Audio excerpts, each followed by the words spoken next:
Once upon a time, Christie roamed the political landscape like the Tony Soprano of New Jersey politics.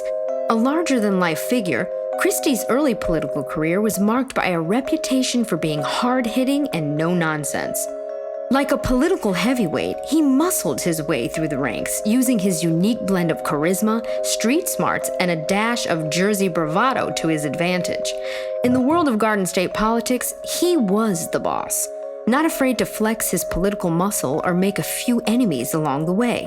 His tenure as governor of New Jersey was characterized by his confrontational style, a trait that earned him both admiration and criticism from many quarters. Christie was known for calling it as he saw it, never mincing words or dancing around an issue. His aggressive approach to dealing with political rivals and critics quickly became his signature style. All you've been doing is flapping your mouth and not doing anything. So listen, you want to have the conversation later? I'm happy to have it, buddy. But until that time, sit down and shut up. Let me tell you something. After you graduate from law school, you conduct yourself like that in a courtroom, your rear end's going to get thrown in jail, idiot. She should really be embarrassed at what a jerk she is. You know, something may go down tonight, but it ain't going to be jobs, sweetheart. Gail. Hey, Gail, you know what? First off, it's none of your business. I don't ask you where you send your kids to school. Don't bother me about where I send mine. He was a man who refused to be pushed around, a character trait that endeared him to some and infuriated others. Known for his brash and sometimes controversial remarks, Christie was anything but a conventional politician. He wasn't afraid to ruffle feathers, and he certainly wasn't afraid to stand his ground with his tough-talking, take-no-prisoners approach. But beneath the tough exterior was a shrewd political mind, one that recognized the need for change, for evolution. As his career progressed, Christie began to show signs of a shift, subtle hints of a transformation that was about to take place. As the years passed, Christie's political stance began to shift dramatically. It was a metamorphosis of political proportions, a transformation that saw him transition from the brash Tony Soprano of New Jersey politics to a figure embracing moderation and dialogue. This evolution didn't occur overnight and was a necessity of his fight to retain national relevance and political survival. It was a gradual process, as slow as the shifting tides, but just as relentless. Christie began to soften his aggressive stance, his rhetoric taking on a more conciliatory tone. His once rigid viewpoints began to show signs of flexibility, signifying a shift towards the center of the political spectrum. But it wasn't just his political stance that was changing. Christie's relationship with the media was undergoing a transformation as well. Once viewed as a combative figure, Christie began to build a rapport with the press. He started to appreciate the power of the media, recognizing its influence in shaping public opinion. He became more open to interviews, more willing to engage in discussions, and more accepting of different viewpoints. Now, this was a far cry from the Christie of old, who would not hesitate to spar with reporters or dismiss dissenting voices. This shift just wasn't about Christie's personal growth. It was also a strategic move. By moderating his public stance and building bridges with the media, Christie was hopefully positioning himself as a more appealing choice for a wider range of nationwide voters. He was no longer presenting the divisive figure of his early political career. Instead, he was becoming a politician who could speak to both sides of the aisle, as a leader who could unite rather than divide. His willingness to engage with liberal viewpoints was perhaps the most surprising aspect of his transformation. The man who was once a staunch conservative was now willing to consider and even embrace ideas from across the political spectrum.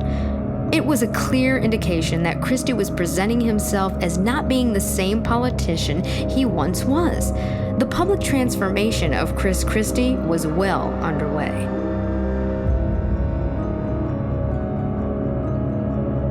Fast forward to the present day, and Christie has emerged as the right-wing darling of CNN. The former New Jersey governor, once known for his tough guy persona and no-nonsense approach, has found a new home in the world of political commentary. He's become an almost daily fixture on CNN, offering his insights and analysis on the state of American politics. The days of the Tony Soprano-like mob boss have been replaced by a new character, one who gives measured and thoughtful commentary and isn't afraid to criticize his own party. Yes, you heard it right. Christy has shown a willingness to call out the Republican Party when necessary, a rarity in today's polarized political climate. But is it sincere? It's rare for someone of his stature to perform a complete 180. He now presents as open-minded, willing to listen, and eager to engage in meaningful debate. But don't be fooled. Christy hasn't lost his edge. He's just traded in the streets of New Jersey for the studios of CNN. And his audience has grown from local constituents to millions of viewers across the nation. It's a transformation that few could have predicted, but one that speaks volumes about his ability to adapt for political survival. Has he proven that it's not about where you start, but where you end up that truly matters? In recent years, Christie has become a mortal enemy and the harshest vocal critic of former President Donald Trump. There are a few reasons why Christie and Trump may have fallen out. One potential reason is that Christie felt that Trump did not appreciate his support during the 2016 campaign. Another reason for the rift between Christie and Trump is that they have different political styles. Christie is a more traditional politician, while Trump is more of a populist outsider. Christie has also been critical of Trump's handling of the COVID-19 pandemic.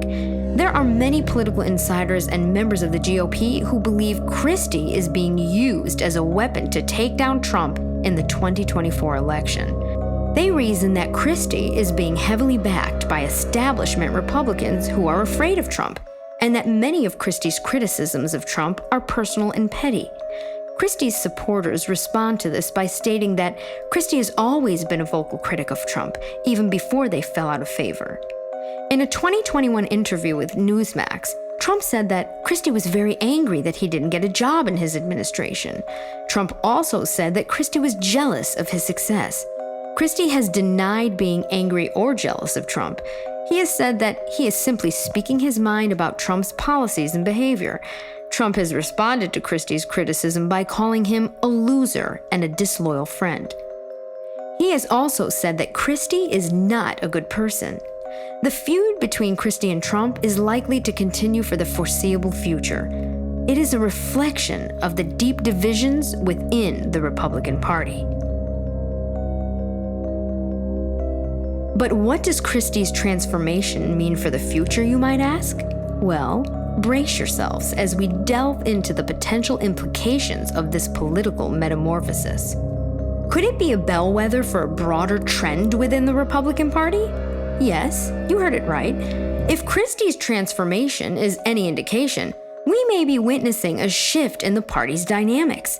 Are we seeing a move away from the traditional hard-edged conservatism towards a more moderate stance?